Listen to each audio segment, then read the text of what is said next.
Hello friends, welcome to icon G K अड्डा and this is P के शर्मा। दोस्तों, जैसा कि आप लोगों को पता है कि हम लोग आरआरबी आरपीएफ कांस्टेबल का प्रीवियस ईयर का पेपर देख रहे हैं। तो आज जो आपका पेपर है दोस्तों, ये 9 फरवरी 2019 को हुआ था और द्वितीय पाली यानी शिफ्ट सेकंड का है। और दोस्तों, ये सेट नंबर 27 है और इसके पहले 26 सेट का वीडियोज दिया जा चुका है। तो दोस्तों, उन्हें जा कर के देख लीजिए और अपने जीके के स्कोर को बढ़ा लीजिए। तो दोस्तों, जो लोग चैनल पर नया हुए हैं चैनल को सब्सक्राइब कर लें और दोस्तों वीडियो जो अच्छा लगता है तो इसे लाइक भी करें और शेयर भी करें ताकि ज़्यादा से ज़्यादा लोग इसका लाभ उठा सकें। ठीक है दोस्तों, हम आते हैं अपने पहले क्वेश्चन पे। और दोस्तों, हमारा पहला क्वेश्चन है कि भारतीय संविधान लोकसभा चुनावों के आधार के रूप में सार्वभौमिक वयस्क मताधिकार को अपनाता है। प्रत्येक नागरिक जो से कम का नहीं है उसे वोट देने का अधिकार है। तो दोस्तों, जो 18 वर्ष से कम का नहीं है उसे वोट देने का अधिकार है। यानी हमारे वहाँ जो वयस्क मताधिकार है वो 18 वर्ष से अधिक का है। जिसका 18 वर्ष है या उसके आगे है वही वोट कर सकता है। अगला दोस्तों, डायोड की परत के आर पार के विभवांतर को क्या कहते हैं? तो दोस्तों, इसे विभव बाधा कहते हैं। अगला क्वेश्चन है दोस्तों, सधर्मी गुणसूत्रों के युग्मन की प्रक्रिया को क्या कहते हैं? तो इसे सूत्र युग्मन कहा जाता है। अगला क्वेश्चन है दोस्तों, हवा महल किस शहर में स्थित है? तो दोस्तों, हवा महल जयपुर में स्थित है। और दोस्तों, ये वेरी इंपॉर्टेंट क्वेश्चन है, ये कई बार रिपीट किया गया है तो इसको रट्टा मार के रखिएगा। अगला दोस्तों, प्रसिद्ध भूमार्गीय सिल्क रोड किस देश से यूरोप तक फैला है? तो दोस्तों, ये जो है ये चीन से यूरोप तक फैला हुआ है। और दोस्तों, ये वेरी इंपॉर्टेंट क्वेश्चन है, ये हिस्ट्री में भी क्वेश्चन बनता है दोस्तों। एंशियंट हिस्ट्री में जब कुषाण काल पढ़ते हैं आप उस वक्त ये क्वेश्चन बनता है। तो इसको याद रखिएगा कि सिल्क रोड जो है, सिल्क मार्ग जो है, ये चीन से लेकर के, इस तरह से भारत की स्थिति आप देखेंगे तो यहाँ पे जो चीन है ये सीधे लेकर के यूरोप तक दोस्तों ये फैला हुआ था। यही सिल्क रोड था। अगला दोस्तों, निम्नलिखित में से भारत में कौन दूसरे सर्वोच्च पद पर आसीन होता है? तो दोस्तों, तो दूसरा जो सर्वोच्च पद होता है वो उपराष्ट्रपति का होता है। और दोस्तों याद रखिए, पहला वाला जो पद होता है वो राष्ट्रपति का होता है और दूसरा जो है ये उपराष्ट्रपति का होता है। और दोस्तों, ये कई बार पूछा गया है कि पहला जो सर्वोच्च पदाधिकारी होता है संविधान के अनुसार वो कौन होता है? तो वो होता है राष्ट्रपति और दूसरा जो होता है वो उपराष्ट्रपति होता है। अगला दोस्तों, एक वर्ष के दौरान देश में उत्पादित सभी वस्तुओं और सेवाओं का बाजार मूल्य कहलाता है। तो दोस्तों, सकल घरेलू उत्पाद जीडीपी इसी को कहा जाता है। दोस्तों, एक वर्ष के दौरान जितनी भी वस्तुओं और सेवाओं का उत्पादन होता है उनका बाजार मूल्य जो होता है उसी को सकल घरेलू उत्पाद कहा जाता है। अगला क्वेश्चन है दोस्तों, इसमें ध्यान शब्द किस भाषा से लिया गया है? तो दोस्तों, ध्यान शब्द जो है ये संस्कृत से लिया गया है। अगला दोस्तों, भारतीय सांख्यिकी संस्थान की स्थापना किस शहर में की गई थी? तो दोस्तों, ये कलकत्ता में की गई थी। और दोस्तों, ये भी वेरी इंपॉर्टेंट क्वेश्चन है, ये कई बार रिपीट हुआ है तो इसको याद रखिएगा। भारतीय सांख्यिकी संस्थान की स्थापना कहाँ हुई थी? कलकत्ता में, और कई बार पूछा गया है। अगला दोस्तों, भारत में राष्ट्रीय आपातकाल घोषित करने की शक्ति किसके पास होती है? तो दोस्तों, ये राष्ट्रपति के पास होती है। दोस्तों, ये 3 फैक्ट यहाँ पे याद रखिएगा। जो राष्ट्रीय आपातकाल होता है वो अनुच्छेद 352 के तहत, अनुच्छेद 352 के तहत घोषित किया जाता है। और राष्ट्रपति जो शासन होता है अनुच्छेद 356 के तहत घोषित किया जाता है। और जो वित्तीय आपात होता है वो दोस्तों अनुच्छेद 360 के तहत घोषित किया जाता है। तो ये 352, 356, 360 ये तीनों आर्टिकल याद रखिएगा किससे किससे संबंधित है। तो दोस्तों, जो लोग चैनल पर नया हुए हैं चैनल को सब्सक्राइब कर लें और दोस्तों वीडियो अच्छा लगता है तो इसे लाइक भी करें और शेयर भी करें ताकि ज़्यादा से ज़्यादा लोग इसका लाभ उठा सके।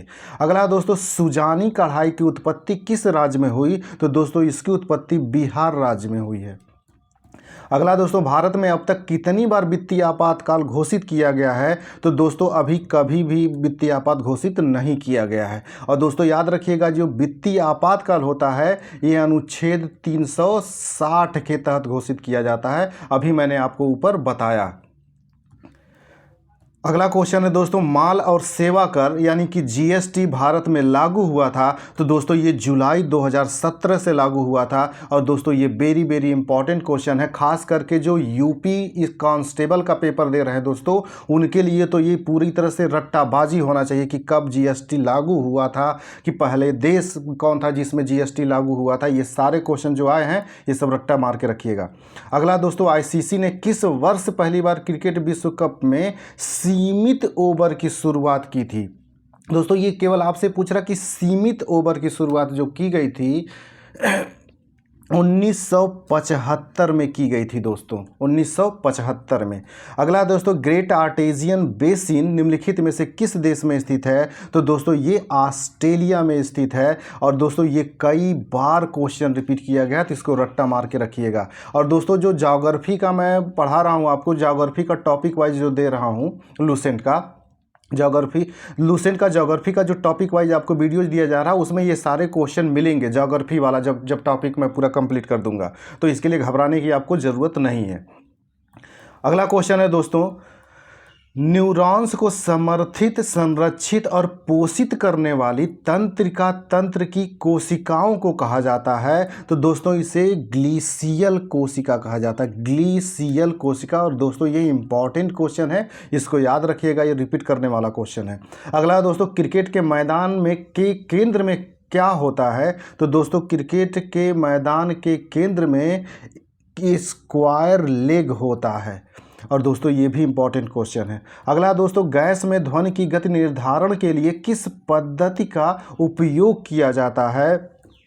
तो इसके तहत दोस्तों ये कुंडल नली का प्रयोग किया जाता है, कुंडल नली, सॉरी दोस्तों, कुंडल नली का प्रयोग किया जाता है। अगला दोस्तों, कैक्टस, बबूल और खजूर के पेड़ किस वनस्पति क्षेत्र की विशेषता है? तो दोस्तों ये सब जितने हैं ये सब मरुस्थलीय क्षेत्र के पौधे हैं, जैसे बबूल, खजूर, ये आप लोग जानते होंगे दोस्तों। अगर कैक्टस नहीं जानते हैं तो कैक्टस भी एक घरों में लगाया जाने वाला पौधा, ये इसमें भी कांटे होते हैं, बबूल, खजूर, इस सब में कांटे होते हैं। तो ये मरुस्थलीय यानी रेगिस्तान वाले इलाके में होते हैं। अगला दोस्तों, कठोर परिवर्तन से गुजरते हुए एक लार्वा के वयस्क में परिवर्तन होने की प्रक्रिया को क्या कहा जाता है? तो दोस्तों इसी को कायांतरण कहा जाता है, कायांतरण। दोस्तों जो लोग चैनल पर नए हुए हैं चैनल को सब्सक्राइब कर लें, और दोस्तों वीडियो जो अच्छा लगता है तो इसे लाइक भी करें और शेयर भी करें, ताकि ज़्यादा से ज़्यादा लोग इसका लाभ उठा सकें। अगला दोस्तों, वर्तमान में भारत की संघ सूची में कितने विषय हैं? तो दोस्तों उस समय 100 विषय थे। दोस्तों याद रखिएगा ये वर्तमान में कह रहा है, वर्तमान का मतलब ये हो गया कि जितने भी इसमें बढ़ाए घटाए गए हैं उसके बाद, मूल रूप से नहीं कह रहा है। तो याद रखिएगा कि वर्तमान में इसमें 100 विषय। अगला दोस्तों, 1918 में गांधी ने मिल मजदूरों की हड़ताल का नेतृत्व किया था। तो दोस्तों ये अहमदाबाद के मिल मजदूर थे जिनका गांधी जी ने नेतृत्व किया था, और ये कई बार रिपीट किया गया, तो इसको भी रट्टा मार के रखिएगा। और दोस्तों ये भी पूछ लिया जाता है कि अहमदाबाद आंदोलन किस वर्ष चलाया गया था गांधी जी द्वारा? तो ये 1918 में, तो यानी मिल मजदूरों की जो हड़ताल हुई थी वो अहमदाबाद में, वो कब हुई थी? तो 1918 में। तो क्वेश्चन में ही क्वेश्चन है दोस्तों, इसको अच्छे से समझ लीजिएगा। अगला क्वेश्चन है दोस्तों, हॉकी के खेल की शुरुआत भारत में ने की थी। तो दोस्तों भारत में जो हॉकी की खेल की शुरुआत की थी ये ब्रिटिश लोगों ने किया था, यानी अंग्रेज़ों ने किया था। अगला दोस्तों, फरक्का बैराज किस राज्य में स्थित है? तो दोस्तों ये पश्चिम बंगाल में स्थित है, और ये कई बार पूछा गया है, तो इसको रट्टा मार के रखिएगा। अगला दोस्तों, 1877 में महारानी विक्टोरिया को भारत की महारानी के रूप में स्वीकार करने के लिए दरबार का आयोजन किसने किया था? तो दोस्तों लीटन ने ही किया था। और दोस्तों लीटन के ही शासनकाल में वर्नाक्यूलर प्रेस एक्ट आया था, वर्नाक्यूलर प्रेस एक्ट। सारे जितने भी भारतीय भाषा के प्रेस थे सब पर प्रतिबंध लगा दिया गया था। और ये पूछता है कि वर्नाक्यूलर प्रेस एक्ट किसके शासनकाल में आया था? तो लॉर्ड लीटन के शासनकाल में आया था। अगला दोस्तों, परमाणु और अणु केवल ऊर्जा के असतत रूप में ऊर्जा का उत्सर्जन या अवशोषण कर सकते हैं, जिसे कहा जाता है तो क्वांटम, इसी को क्वांटम कहते हैं दोस्तों। अगला दोस्तों 1799 में टीपू सुल्तान की मृत्यु किस लड़ाई में हुई? तो दोस्तों ये श्रीरंगपट्टनम की लड़ाई में हुआ था। और दोस्तों ये कई बार पूछा गया है, इसलिए ये इंपॉर्टेंट क्वेश्चन है। अगला दोस्तों तरल अवस्था से गुजरे बिना ठोस अवस्था में से सीधे गैस अवस्था में किसी पदार्थ के परिवर्तन की प्रक्रिया को क्या कहते हैं? तो दोस्तों इसे ऊर्ध्वपातन कहा जाता है। जैसे दोस्तों आप लोगों ने कपूर का सुना होगा, कपूर जो जलाया जाता है मंदिरों वंदिरों पे, इसकी एक खासियत होती है, इसको जलाएंगे तो ये सीधे गैस में बदल जाता है। ये लिक्विड फॉर्म में नहीं बदलता, पहले ठोस तो रहेगा लेकिन सीधे गैस में बदल जाता है। तो इसी क्रिया को ऊर्ध्वपातन कहते हैं और ये कई बार पूछा गया है, तो इसको रट्टा मार के रखिएगा। अगला दोस्तों फुटबॉल के खेल में किस कार्ड का उपयोग यह बताने के लिए किया जाता है कि किस खिलाड़ी को खेल के बाहर निकालना, यानी किसी भी खिलाड़ी को अगर बाहर निकालना है तो उसके लिए जो होता है दोस्तों वो लाल कार्ड। और दोस्तों फुटबॉल खेल में जितने भी कार्ड होते हैं, लाल कार्ड और पीला कार्ड, इनके बारे में क्वेश्चन आपसे पूछा जा चुका है आरआरबी में। तो किस कार्ड का क्या मतलब होता है वो रट्टा मार के रखिएगा, क्योंकि कभी भी फिर ये क्वेश्चन रिपीट किया जा सकता है। अगला दोस्तों वर्ष में भारतीय संविधान प्रस्तावना में अखंडता शब्द जोड़ा गया था? तो दोस्तों 1976 में। दोस्तों ये क्वेश्चन वेरी वेरी इंपॉर्टेंट है, इसको जान लीजिए इसका डिटेल्स। दोस्तों 42वां जो संविधान संशोधन अधिनियम किया गया था 1976 में, इसी के तहत प्रस्तावना में 3 शब्द जोड़े गए थे। 3 शब्द जोड़े गए थे दोस्तों, समाजवादी, पंथनिरपेक्ष और अखंडता। ये तीनों शब्द जोड़े गए थे। तो इन तीनों शब्दों से अलग अलग आपसे क्वेश्चन पूछ लेंगे। बोलेगा कि समाजवादी शब्द कब जोड़ा गया, फिर बोलेगा पंथनिरपेक्ष शब्द कब जोड़ा गया, या फिर अखंडता शब्द, जैसे यहाँ केवल अखंडता शब्द ही दिया गया है, समाजवादी पंथनिरपेक्ष शब्द नहीं दिए गए। तो वो सीधे सीधे आपसे पूछ लेता है एक एक शब्दों को। तो वही वो 42वां संविधान संशोधन हुआ था 1976 में, ये पूछा गया था। तो ये कौन सा संशोधन था? 42वां था, आप याद रखेंगे। किस वर्ष हुआ? 76 में। कौन कौन शब्द जोड़े गए? समाजवादी, पंथनिरपेक्ष, अखंडता, ये भी आप याद रखेंगे, ये आपसे पूछता है। तो दोस्तों जो लोग चैनल पर नए आए हुए हैं चैनल को सब्सक्राइब कर लें, और दोस्तों वीडियो जो अच्छा लगता है तो इसे लाइक भी करें और शेयर भी करें, ताकि ज़्यादा से ज़्यादा लोग इसका लाभ उठा सकें। अगला क्वेश्चन है दोस्तों, भारत सरकार के किस मंत्रालय ने स्टार्टअप इंडिया योजना शुरू की? तो इसका वाणिज्य और उद्योग मंत्रालय ने शुरू किया था। और दोस्तों ये क्वेश्चन इंपॉर्टेंट है, दोबारा पूछे जाने की इसकी संभावना है, तो इसको याद रखिएगा। अगला दोस्तों सिख धर्म के संस्थापक कौन थे? तो दोस्तों सिख धर्म के संस्थापक गुरु नानक थे, और ये भी इंपॉर्टेंट है, कई बार पूछा गया है। अगला दोस्तों निम्नलिखित में किस खेल में खेलने के लिए गेंद की आवश्यकता होती है? तो दोस्तों वॉलीबॉल को खेलने के लिए गेंद की आवश्यकता होती है। अगला दोस्तों निम्नलिखित में से कौन सा टेनिस के ग्रैंड स्लैम टूर्नामेंट के अंतर्गत नहीं आता है? तो दोस्तों इसमें जो कोरियन ओपन होता है वो नहीं आता है। French open, Wimbledon open, US open, Australian open, दोस्तों याद रखिएगा, ऑस्ट्रेलियन ओपन, फ्रेंच हो गया, विंबलडन हो गया, यूएस हो गया और ऑस्ट्रेलियन ओपन हो गया, ये सब जितने हैं ये ग्रैंड स्लैम टूर्नामेंट है दोस्तों, इसको याद रखिएगा। और दोस्तों आपसे ये भी पूछा जाता है कि हर साल के विजेता के बारे में भी पूछा जाता है। तो इस बार 23 और 24 का मिला करके करंट तैयार रखिएगा, कौन कौन किसने जीता है। अगला दोस्तों निम्नलिखित में से कौन सी मिट्टी कश्मीर की घाटी के सरोवर में जमा होने वाली मिट्टी है? तो दोस्तों ये करेवा मिट्टी है। और एक बार इसी को घुमा के पूछा गया था कि करेवा मिट्टी भारत के किस राज्य में पाई जाती है? तो वो जम्मू कश्मीर में पाई जाती है दोस्तों, इसको भी याद रखिएगा। अगला दोस्तों निम्नलिखित में से कौन सी नदी महानदी की सहायक नदी नहीं है? तो दोस्तों मूसी जो है ये महानदी की सहायक नदी नहीं है। अगला दोस्तों खुदाई खिदमतगार के संस्थापक कौन थे? तो खान अब्दुल गफ्फार खां जी थे। और दोस्तों ये कई बार रिपीट किया गया है, तो इसको रट्टा मार के रखिएगा। अगला दोस्तों नीलगिरी के पेड़ की प्रजातियों का मूल स्थान निम्नलिखित में से किस महाद्वीप में है? तो दोस्तों ये जो इसका मूल स्थान पूछ रहा है तो ये ऑस्ट्रेलिया के हैं मूल रूप से। जो नीलगिरी के पेड़ हैं ये की प्रजातियां हैं जो ये मूल रूप से ऑस्ट्रेलिया की हैं। अगला क्वेश्चन है दोस्तों इसमें, निम्नलिखित में से उत्तर पूर्वी मिस्र में स्वेज के भूजल डमरू मध्य में उत्तर से दक्षिण की ओर बहने वाला कृत्रिम जल मार्ग कौन सा है? तो दोस्तों ये स्वेज नहर है। अगला है दोस्तों, निम्नलिखित में से कौन पारंपरिक ऊर्जा का उदाहरण है? तो दोस्तों पारंपरिक ऊर्जा में आपका आता है प्राकृतिक गैस। प्राकृतिक गैस के साथ दोस्तों जैसे कोयला हो गया, पेट्रोल हो गया, ये सब जितने हैं, मिट्टी का तेल हो गया, ये परंपरागत हैं दोस्तों, पारंपरिक ऊर्जा के स्रोत हैं। अगला क्वेश्चन है दोस्तों, निम्नलिखित में से कौन स्वतंत्र भारत के पहले मंत्रिमंडल में श्रम मंत्री थे? तो दोस्तों श्रम मंत्री जो थे वो जगजीवन राम जी थे, और ये कई बार पूछा गया है, तो इसको भी रट्टा मार के रखेंगे।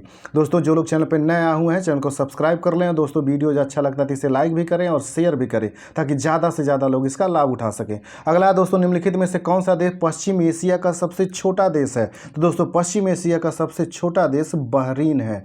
तो इसमें दोस्तों ये इंपॉर्टेंट क्वेश्चन है और टफ भी है, तो इसको याद रखिएगा, क्योंकि कुवैत, कतर ये सब भी छोटे छोटे हैं, यूएई भी छोटा, लेकिन सबसे छोटा इसमें बहरीन है। अगला दोस्तों, प्रथम विश्व युद्ध किस वर्ष में हुआ था? तो दोस्तों प्रथम विश्व युद्ध जो हुआ था 1914 में हुआ था। दोस्तों ये 1914 से 1918 तक चला था। और दोस्तों द्वितीय जो विश्व युद्ध हुआ था 1939 में शुरू हुआ था, और ये 45 तक चला था, 1939 से 1945 तक, इसको याद रखिएगा। तो ये 1939 में प्रथम विश्व युद्ध कब शुरू हुआ? 1914 में। द्वितीय विश्व युद्ध कब शुरू हुआ? 1939 में। याद रखिएगा, ये पूछा जा सकता है। अगला दोस्तों, निम्नलिखित में से किस द्वीप में एक सक्रिय ज्वालामुखी है? तो दोस्तों जो बैरन द्वीप है इसमें एक सक्रिय ज्वालामुखी है। अगला दोस्तों, राज्य आपातकाल को के रूप में भी जाना जाता है। तो दोस्तों राज्य आपातकाल को राष्ट्रपति शासन के रूप में जाना जाता है। और दोस्तों ये राष्ट्रपति शासन होता है, ये अनुच्छेद 356 के तहत लगाया जाता है। दोस्तों इसमें आपके राष्ट्रीय आपात से सारे क्वेश्चन पूछ रखे हैं, तो राष्ट्रीय आपात वाला जो राष्ट्रपति वाला टॉपिक है उसको ध्यान से देखिएगा। अगला दोस्तों, भारत के नियंत्रक और महालेखा परीक्षक का कार्यकाल के लिए होता है। तो कार्यकाल जो इसका होता है 6 वर्ष के लिए। दोस्तों यहाँ कंफ्यूज मत होना, अभी तक आपने बाकी का पढ़ा होगा तो सबका 5 वर्ष होता है, लेकिन सीएजी का जो है दोस्तों ये 6 वर्ष होता है। तो ये कंफ्यूज मत होना, नहीं तो 5 वर्ष आंसर दिया है 5 वर्ष लगा के चले आएंगे, गलत हो जाएगा। सीएजी का 6 वर्ष होता है। और दोस्तों ये वेरी वेरी इंपॉर्टेंट क्वेश्चन है। अगला दोस्तों, केंद्र सरकार ने किसकी अध्यक्षता में केंद्र राज्य संबंधों पर एक 3 सदस्यीय आयोग को नियुक्त किया था? तो दोस्तों ये सरकारिया आयोग था। तो दोस्तों इसका आंसर थे आर.एस. सरकारिया जी थे। अगला क्वेश्चन है दोस्तों हमारा इसमें कि परमाणु के नाभिक में मौजूद प्रोटॉन की कुल संख्या के रूप में किसे परिभाषित किया गया है? तो दोस्तों इसे परमाणु संख्या के रूप में परिभाषित किया गया है, और ये केमिस्ट्री का सबसे अच्छा क्वेश्चन है दोस्तों, इसको रट्टा मार के रखिएगा। अगला दोस्तों, ध्वनि के परावर्तन के कारण ध्वनि की पुनरावृत्ति को क्या कहा जाता है? तो दोस्तों इसी को प्रतिध्वनि कहा जाता है। और दोस्तों ये भी इंपॉर्टेंट क्वेश्चन है फिजिक्स का, इसको भी याद रखिएगा। अगला क्वेश्चन है दोस्तों इसमें,